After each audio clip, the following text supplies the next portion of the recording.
سلام الغزالات ديالي، كنتمنى تكونوا بخير وعلى خير. معكم لمسات ياسمين. جبت لكم اليوم الخمرات اللي كيجيو زوينين بزاف، كيجيو رائعين شكلا ومذاقا. كنتمنى تجربوا الوصفه وتنال الاعجاب ديالكم. هاد المخمرات كيجيو زوينين بزاف، كيجيو عامرين.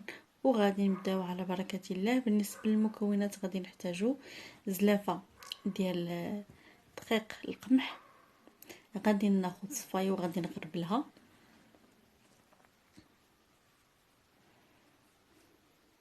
غادي نحتاج زلافه ديال طحين الفورص،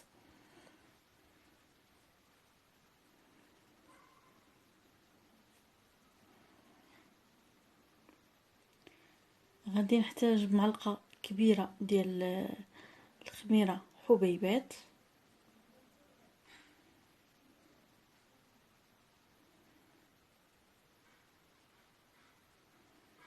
غادي نحتاج معلقه ديال سكر سنيده،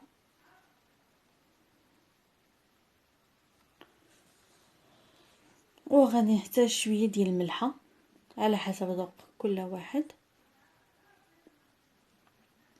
وغادي نحتاج شويه زويته بلديه. عندي 2 معالق ديال زيت البلديه اولا زيت الزيتون،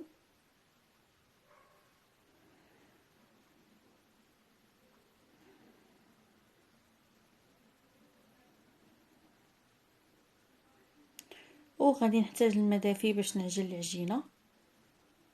غادي نجمعها حتى نتحصل على عجين متماسك.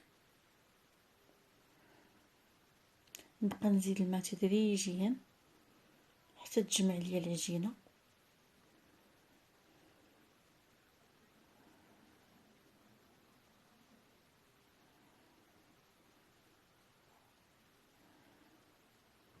نزيد غير بشويه بشويه.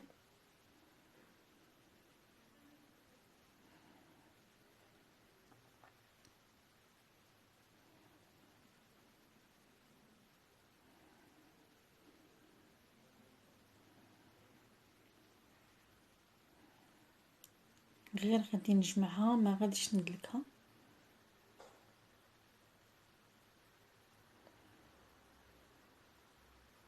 ونخليها شويه رطبه، ما تجيش قاصحه.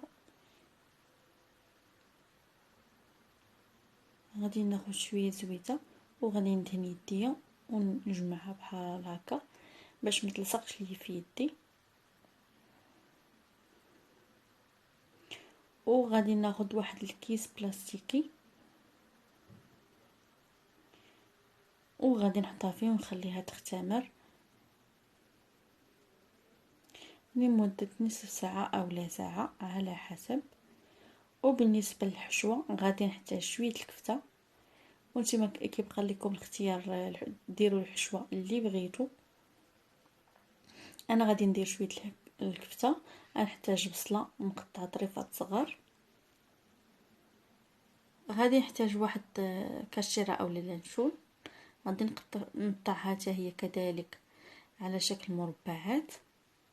يمكن لكم تزيدوا معها شويه الشحمه، انا ما توفراتش ليا.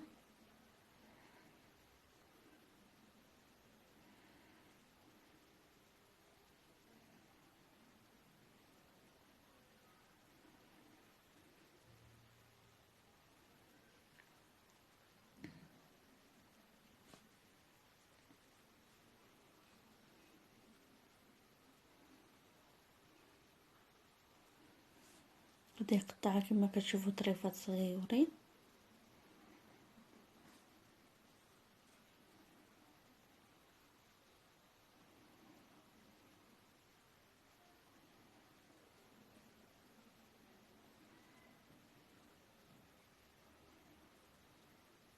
وغادي نحتاج شويه زيتون مقطع طريفات صغار.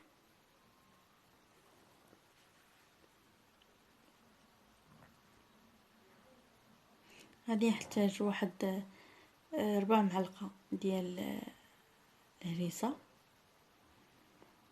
عندي شويه القزبر ومعدنوس.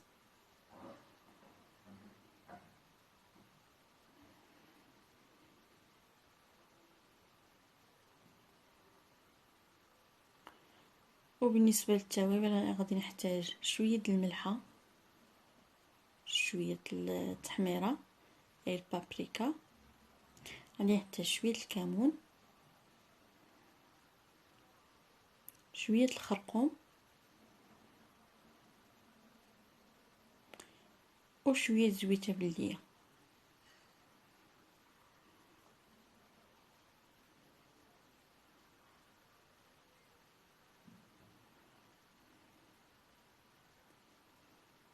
وغادي نخلط المكونات ديالي كاملين مع بعضياتهم مزيان حتى ينسجموا.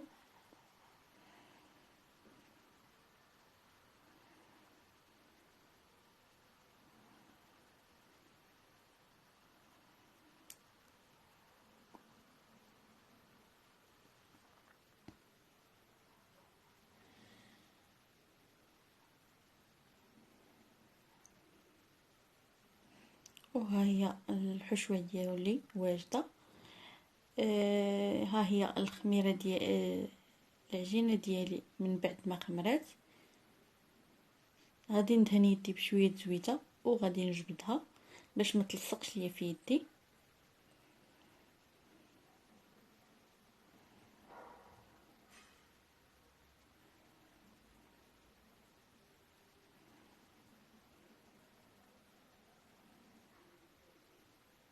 غادي نتلكها بحال هكا غير باش تجمع ليا. كيف ما شفتوا فعلا العجينه ما دلكتهاش، غير جمعتها فقط. غادي نقادها بحال هكا باش نقطعها على شكل كويرات صغيورين بحجم متساوي.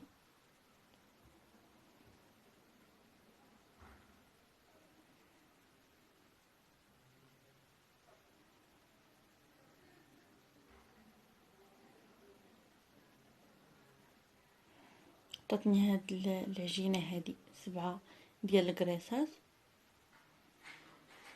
غادي نحتاج شويه ديال الطحين ديال الفينو، غادي نحطو هكا في الوسط وغادي نبدا نطلق العجينه ديالي غير هكا، غير شويه غير شويه.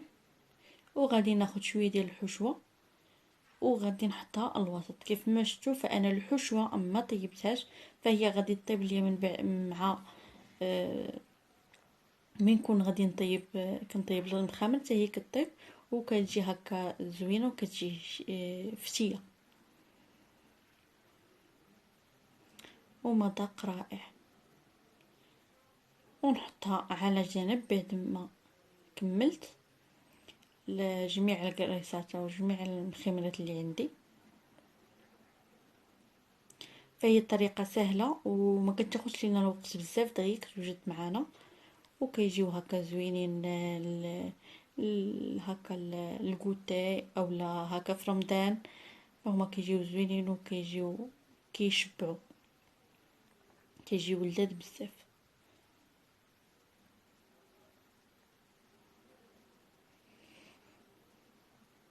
غادي نقادهم بحال هكا ونحطهم على جنب، فانا ما كنخليهمش يخمروا مره ثانيه، فغير نسالي هكا العجينه وغادي نبدا نطيب في دقه واحده.